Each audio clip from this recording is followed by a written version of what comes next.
नमस्कार, मैं हूं अंकुर और आप देख रहे हैं सत्यहिंदी.com। सत्य हिंदी की खबरें शुरू करें उससे पहले आपको ये बता दें, जैसा कि आपको पता भी होगा कि सत्य हिंदी का ऐप आ चुका है और उसको डाउनलोड करने के लिए आपको इस वीडियो के डिस्क्रिप्शन में जाना होगा। इस ऐप को आप गूगल प्ले स्टोर से भी डाउनलोड कर सकते हैं। और अब नजर डाल लेते हैं अब तक की सुर्खियों पर। उत्तर प्रदेश की योगी आदित्यनाथ सरकार जल्द ही पूरे राज्य में सड़कों, हाईवे और फुटपाथ के किनारों पर बने धार्मिक स्थलों को गिराने जा रही है। सरकार इसके लिए पूरी तरह तैयार है और ऐसा हाईकोर्ट के आदेश पर किया जा रहा है। योगी सरकार ने सभी जिलों के अफसरों को निर्देश दिया है कि वे मुख्य सचिव को ऐसे धार्मिक स्थलों की सूची उपलब्ध कराएं। सरकार की ओर से जारी आदेश में कहा गया है कि सड़कों, हाईवे, गलियों के किनारे किसी भी तरह के धार्मिक स्थल के निर्माण की अनुमति नहीं है और अगर 1 जनवरी 2011 के बाद ऐसा कोई धार्मिक स्थल बना है तो उसे तुरंत गिरा दिया जाएगा। पश्चिम बंगाल चुनाव में आज से संयुक्त किसान मोर्चा की भी एंट्री हो गई है। संयुक्त किसान मोर्चा बंगाल में एक के बाद एक 5 रैलियां आयोजित करेगा और इनमें बीजेपी को वोट नहीं देने की अपील करेगा। किसानों ने बीजेपी को वोट न देने को लेकर no vote to BJP campaign भी चलाया है। इसी कैंपेन के तहत आज से किसानों ने बंगाल में महापंचायतों का दौर शुरू कर दिया है। आज योगेंद्र यादव समेत किसान नेताओं ने प्रेस क्लब में प्रेस कॉन्फ्रेंस की, जिसमें मोदी सरकार ने किसानों के साथ कैसा दुर्व्यवहार किया है उसके बारे में बताया गया।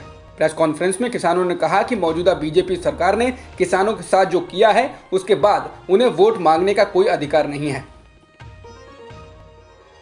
ममता बनर्जी पर कथित हमले के बाद टीएमसी ने अपने घोषणा पत्र के ऐलान का कार्यक्रम टाल दिया था, जिसके बाद अब कहा गया है कि पार्टी अपना घोषणा पत्र 14 मार्च को जारी करेगी। वहीं ममता बनर्जी की हालत स्थिर बताई जा रही है। हालांकि ममता कह चुकी हैं कि वो जल्द ही अस्पताल से बाहर आएंगी और व्हीलचेयर पर प्रचार करेंगी।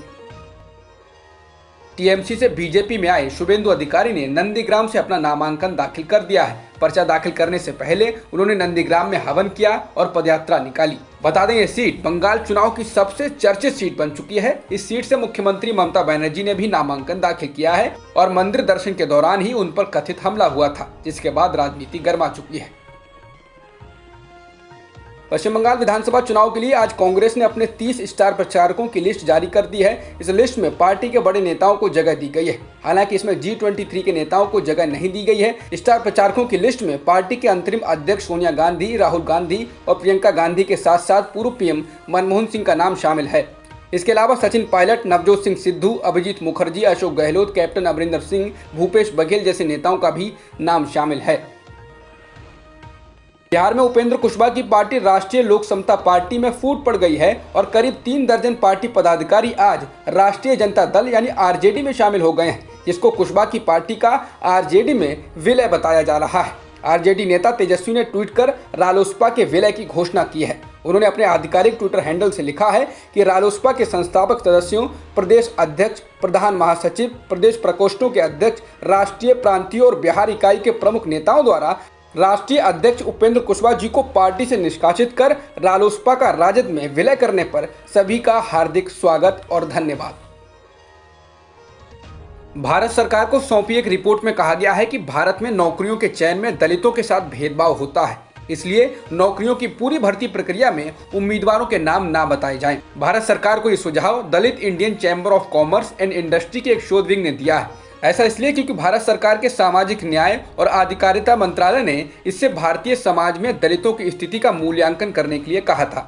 बता दें, अभी आईएएस जैसी परीक्षाओं में, लिखित परीक्षाओं में तो नाम नहीं बताया जाता है, लेकिन इंटरव्यू में तो ये बता दिया जाता है। रिपोर्ट में कहा गया है कि इससे दलितों के सरनेम को देखकर उनके साथ भेदभाव किया जाता है और उनके चयन के मौके कम हो जाते हैं। महाराष्ट्र लोक सेवा आयोग यानी एमपीएससी की परीक्षा अब 21 मार्च को होगी। पहले इसे कई बार स्थगित किया गया था। परीक्षा के स्थगित होने के बाद महाराष्ट्र में मचे बवाल के बाद मुख्यमंत्री उद्धव ठाकरे ने प्रेस कॉन्फ्रेंस कर गुरुवार को ही कहा था कि ये परीक्षा स्थगित नहीं की जाएगी और इसे 22 मार्च से पहले कराया जाएगा। साथ ही उन्होंने ये भी कहा था कि परीक्षा की तारीख शुक्रवार को घोषित की जाएगी। मुख्यमंत्री द्वारा दिए गए इस आश्वासन के बाद परीक्षा स्थगित किए जाने के विरोध में महाराष्ट्र में जगह जगह प्रदर्शन कर रहे छात्रों ने अपना आंदोलन वापस ले लिया। सुप्रीम कोर्ट ने आज एक मामले की सुनवाई के दौरान कहा है कि किसी भी राज्य का चुनाव आयुक्त तो एक स्वतंत्र व्यक्ति होना चाहिए। सुप्रीम कोर्ट ने यह फैसला गोवा सरकार के सचिव को राज्य चुनाव आयुक्त का अतिरिक्त प्रभार देने पर सुनाया। सुप्रीम कोर्ट ने इसके साथ ही गोवा सरकार को अपने कानून सचिव को राज्य निर्वाचन आयुक्त बनाने को लेकर फटकार लगाई। सुप्रीम कोर्ट ने कहा है, जो व्यक्ति सरकार में कोई कार्यालय संभाल रहा है उसे राज्य चुनाव आयुक्त नहीं नियुक्त किया जा सकता है। कोर्ट ने कहा कि एक परेशान करने वाली तस्वीर है कि एक सरकारी कर्मचारी जो सरकार के साथ रोजगार में था, गोवा में चुनाव आयोग का प्रभारी है। ऐसे छात्र जिन्होंने 12वीं कक्षा में फिजिक्स, मैथमेटिक्स या केमिस्ट्री नहीं ली है, वे भी अब इंजीनियरिंग के कोर्सेज में प्रवेश ले सकते हैं। All India council for technical education ने अपने नियमों में कुछ बदलाव किए हैं। AICTE ने 2021-22 से BE और BTech के कोर्स में प्रवेश लेने के लिए 12वीं कक्षा में मैथमेटिक्स और फिजिक्स को ऑप्शनल यानी वैकल्पिक कर दिया है। अब तक इंजीनियरिंग के कोर्सेज BE, BTech में प्रवेश लेने के लिए 12वीं कक्षा में मैथमेटिक्स और फिजिक्स अनिवार्य विषय थे। इसका मतलब है कि जो व्यवस्था अब तक थी उसे बदल दिया गया है और अब 12वीं कक्षा में अलग अलग विषय लेने वाले छात्र भी इंजीनियर बन सकते हैं। AICTE के इंजीनियरिंग के लिए मैथ फिजिक्स को वैकल्पिक करने के फैसले की शिक्षाविदों ने आलोचना की है। शास्त्रा डीम्ड यूनिवर्सिटी के वाइस चांसलर S. वैद्य सुब्रमण्यम ने TOI से बातचीत में कहा कि इंजीनियरिंग की डिग्री के लिए मैथमेटिक्स बुनियाद की तरह है और ऐसे छात्र जो मैथमेटिक्स में कमजोर हैं, ब्रिज कोर्स उनके लिए रेमेडियल कोर्स की तरह है। उन्होंने कहा कि ब्रिज कोर्स 12वीं कक्षा की मैथमेटिकल की जगह नहीं ले सकता। कहने का मतलब साफ है कि बच्चों को मैथमेटिक्स उसी तरह पढ़ाई जानी चाहिए जिस तरह अभी पढ़ाई जाती है, वरना उनके इस विषय में आगे भी कमजोर होने का खतरा बना रहेगा।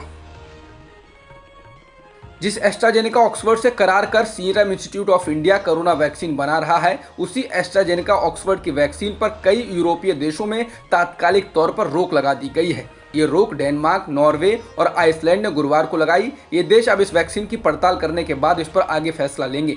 इन देशों की चिंता ये है कि इस वैक्सीन को लगाने के बाद कुछ मामलों में ब्लड क्लॉटिंग यानी खून जमने की समस्या आई है। हालांकि एस्ट्राजेनेका ने कहा है कि वैक्सीन पूरी तरह सुरक्षित है। एस्ट्राजेनेका की वैक्सीन की अब तक दुनिया भर में तारीफ की जाती रही है।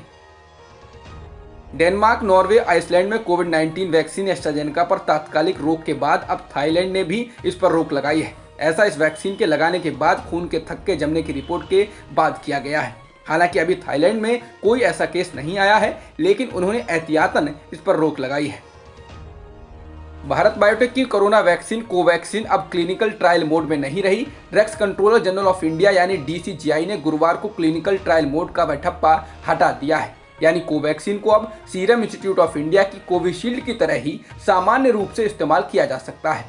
क्लिनिकल ट्रायल मोड टैग हटाने का मतलब है कि अब इस वैक्सीन को लगवाने से पहले लोगों को सहमति वाले एक फॉर्म पर दस्तखत करने की जरूरत नहीं होगी। 2 दिन पहले ही कोवैक्सीन के विशेषज्ञों के पैनल ने इस क्लिनिकल ट्रायल मोड टैग को हटाने की सिफारिश की थी। महाराष्ट्र में फिर से कोरोना वायरस का संक्रमण तेजी से बढ़ रहा है, जिसके चलते नागपुर के बाद अब अकोला में भी लॉकडाउन लगाने का फैसला किया गया है। अकोला में आज रात 8 बजे से सुबह 8 बजे तक लॉकडाउन रहेगा। इसके अलावा पुणे में भी नाइट कर्फ्यू लगाया जा चुका है। बता दें, देश में बढ़ रहे मामलों में 60% मामले महाराष्ट्र से हैं। पाकिस्तान के पूर्व प्रधानमंत्री और पाकिस्तान मुस्लिम लीग नवाज के सुप्रीमो नवाज शरीफ ने पाकिस्तानी सेना पर आरोप लगाया है कि वो उनकी बेटी और PMLN की नेता मरियम नवाज को जान से मारने की धमकियां दे रहे हैं। नवाज शरीफ ने कहा कि अगर मरियम के साथ कुछ भी बुरा होता है तो उसके लिए पाकिस्तान के प्रधानमंत्री इमरान खान, सेना प्रमुख Qamar Javed Bajwa, ISI chief General Faiz Hameed और जनरल इरफान मलिक जिम्मेदार होंगे। नवाज शरीफ ने कहा है कि सेना पाकिस्तान के लोकतंत्र को पैरों तले कुचल रही है और उसको हिसाब जल्द ही देना पड़ेगा।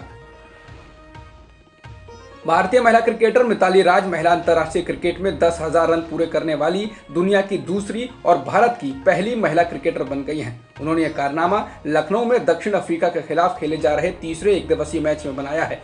मिताली भारतीय महिला वनडे क्रिकेट टीम की कप्तान है। वो भारत की ओर से अब तक 212 वनडे मैच खेल चुकी हैं, जिसमें उन्होंने 7 शतक और 54 अर्धशतक लगाए हैं। अब तक की खबरों में इतना ही। बाकी खबरों के लिए बने रहिए सत्यहिंदी.com के साथ। सत्य हिंदी का ऐप डाउनलोड करें गूगल प्ले स्टोर पर।